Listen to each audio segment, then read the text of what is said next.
están? Bienvenidos nuevamente al canal. Para aquellos que no me conocen, mi nombre es Marcela. Dentro de muy poquitos días vamos a cumplir un año de estar aquí en YouTube. Y para festejarlo vamos a hacer algunas modificaciones dentro del canal, empezando por el nombre. Pero quiero decirles que la temática va a seguir siendo la misma. Vamos a seguir hablando de criminalística, de criminología, de hechos policiales, ustedes ya saben, casos resueltos y casos que aún esperan una resolución por parte de la justicia, también de misterios y conspiraciones. El juramento hipocrático es un compromiso que toman todos los egresados de una carrera universitaria. Tiene un contenido de carácter ético, porque los orienta en la práctica de su profesión. En el caso de los médicos, serían las obligaciones morales para con sus pacientes. Cuando uno se siente mal, cuando tiene una dolencia, va al médico. Y lo que espera de este profesional es que lo atienda, que le alivie los dolores, de ser posible que lo cure. En líneas generales, que respete la salud humana. Y hoy vamos a hablar de médicos, de personas que deberían salvar las vidas humanas y sin embargo terminaron siendo asesinos seriales. Harold Shipman. El 31 de enero del año 2000, el médico británico Harold Shipman fue acusado y condenado por matar a más de 200 de sus pacientes. Se cree que el Doctor Muerte, como lo llamaban, podría ser el autor de más de 1.500 homicidios, de los cuales el 80% de ellos tenían como víctimas a mujeres. Había estudiado medicina en la Escuela de Medicina de Lee y se graduó en 1970. Estaba casado y tenía 4 hijos. No se sabe cuándo empezó a asesinar ni la cantidad exacta de sus víctimas, ya que más de 400 personas murieron estando bajo su cuidado. Además, él era quien firmaba los certificados de defunción. Generalmente las víctimas eran mujeres mayores, pero que gozaban de muy buena salud. En marzo del año 1998, una doctora que trabajaba en una clínica cercana a la de este médico fue a la policía preocupada por los altos índices de mortalidad entre los pacientes de Shipman. En particular, destacaba el gran número de incineraciones realizadas de expacientes del médico, en su mayoría mujeres mayores. La policía no encontró suficientes pruebas como para levantar cargos en su contra. Cuando se descubrió todo, se culparía a la policía por el error que cometió, haber mandado para una investigación de este tipo a policías inexpertos. Entre la denuncia que hizo esta doctora y el momento de su detención, se sabe que asesinó a 3 personas. ¿Cómo se lo descubrió? La hija de una de las mujeres fallecidas se enteró que la última voluntad de su madre había sido desheredarla y donar el total de su herencia a Shipman. Esto no le pareció coherente y denunció el hecho ante la policía. El cuerpo de su madre fue exhumado y encontraron altos niveles de morfina. Tras este suceso, la policía comenzó a examinar otras muertes certificadas por el médico y elaboró una lista de 15 muertes que daban para investigar. En los 15 casos encontraron en las víctimas sobredosis de morfina y los certificados de defunción estaban firmados por el médico. En el año 2000 fue condenado a 1000 años de prisión con cadenas consecutivas perpetuas por los asesinatos de 15 de sus pacientes. La esposa de Shipman mantuvo firmemente la inocencia de su esposo incluso después de su condena.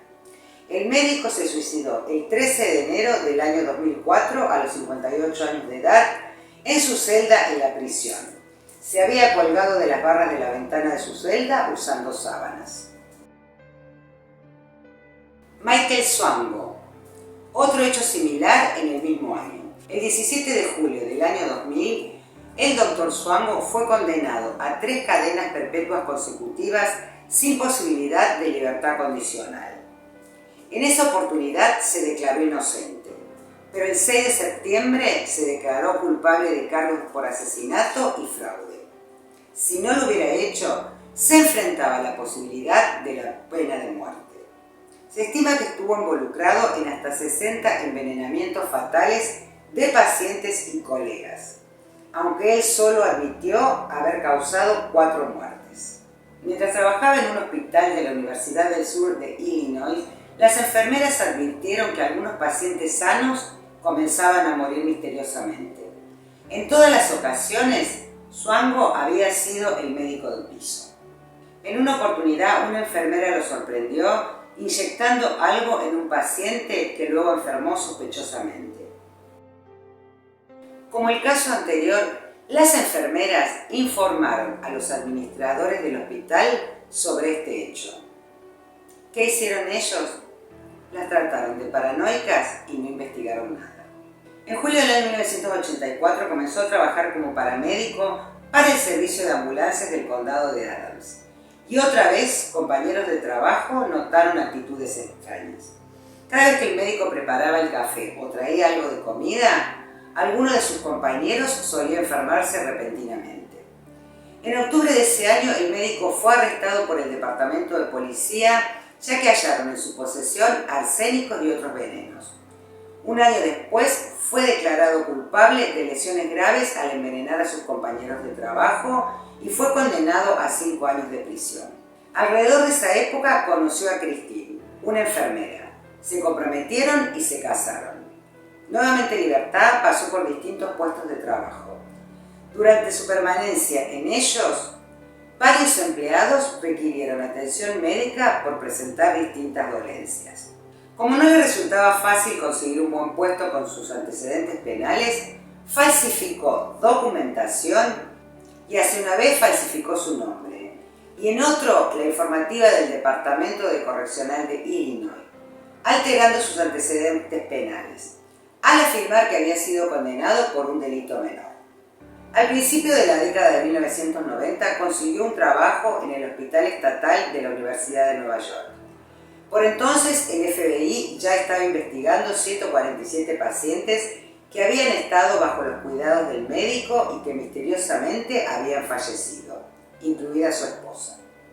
En varios de estos pacientes se realizaron autopsias, pero dieron resultados no concluyentes. Tiempo después el médico se marchó de los Estados Unidos. En 1993 se supo que estaba trabajando en Zimbabue en un hospital rural, donde fue suspendido después de que 5 pacientes bajo su cuidado murieran sospechosamente.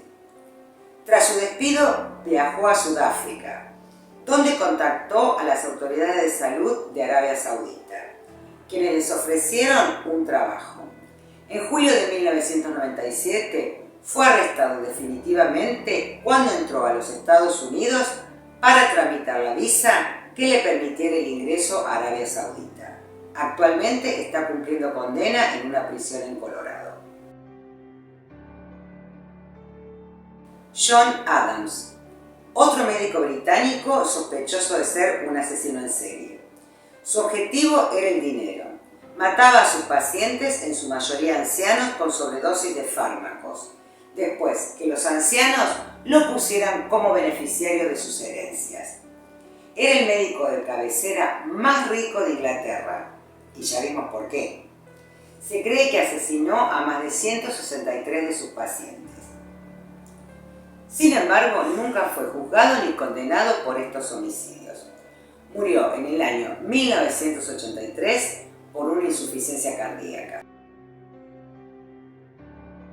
Arfinn Nesset fue un médico noruego que trabajó como gerente de un lugar para ancianos. Asesinó al menos a 22 personas, pero pudo haber sido el responsable de la muerte de 100 personas más. En 1981 se descubrió una serie de muertes sospechosas en la residencia de ancianos donde él trabajaba. Cuando fue interrogado por la policía, confesó los asesinatos de 27 pacientes a quienes afirmó haber matado inyectándolos con cloruro de succinilmetolio. En 1983 fue declarado culpable de envenenar a 22 pacientes y sentenciado a 21 años de prisión, la pena máxima disponible en la legislación noruega en ese momento. Fue liberado después de cumplir 12 años de esta sentencia por buen comportamiento. Se cambió el nombre y no se supo más nada de él. De seguir vivo, hoy tendría 86 años de edad. Y la lista continúa. Pero sin duda el médico más sanguinario de todos fue Joseph Mengele, doctor en medicina y antropología, oficial alemán durante la Segunda Guerra Mundial, conocido como el Ángel de la Muerte. Imposible dar un número cierto de las víctimas de Mengele, ya que participó en el exterminio de Auschwitz, donde realizaba experimentos mortales con prisioneros, además de seleccionar quienes eran ejecutados en las cámaras de gas. Tras la guerra escapó de Alemania a Sudamérica. Murió en Brasil en 1979. Se supone que pasaron años de sus vidas estudiando una carrera para salvar vidas humanas. Sin embargo, sus conocimientos lo llevaron a convertirse en asesinos seriales despiadados. Como vemos, la locura asesina no conoce de nacionalidad, de sexo y tampoco de profesiones. Si les resultó interesante la información de este video, los invito a que me dejen un comentario, un me gusta y que se suscriban al canal si todavía no lo han hecho. Nos reencontramos en el siguiente video. Hasta la próxima.